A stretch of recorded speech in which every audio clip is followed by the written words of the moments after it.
পৃথিবীতে একটা মানুষের সবচাইতে মূল্যবান যে সম্পদ সেটা হচ্ছে সময় বা হায়াত। আপনি আপনার জীবন থেকে আপনার মূল্যবান সময় কি নষ্ট করে ফেলছেন? আপনি কি আপনার নিজের অজান্তেই আপনার এই সময়কে হেলায় ফেলায় নষ্ট করে দিচ্ছেন?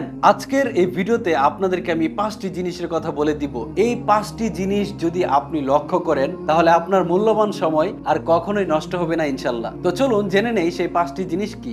1, প্রতিদিন একটি টু ডু লিস্ট তৈরি করুন। আপনি সারাদিন কি করবেন না করবেন এটার লিস্টটা আপনি সকালবেলা ঘুম থেকে ওঠার পরেই করে ফেলুন। 2, গুরুত্বপূর্ণ কাজগুলো আপনি আগে শেষ করুন, এতে করে আপনার অহেতুকভাবে সময় নষ্ট হবে না। 3, সামাজিক যোগাযোগের মাধ্যমে সময়কে সীমিত করুন। 4, কাজের ফাঁকে বিশ্রামের সময় ঠিক রাখুন। এবং 5, সময় নষ্টকারী বিষয়গুলো এড়িয়ে চলুন। যে বিষয়গুলো প্রতিদিন আপনার সময় কেড়ে নেয়, যে বিষয়গুলো প্রত্যেক দিন আপনাকে প্যারা দেয়, সেই জিনিসগুলো পরিহার করুন।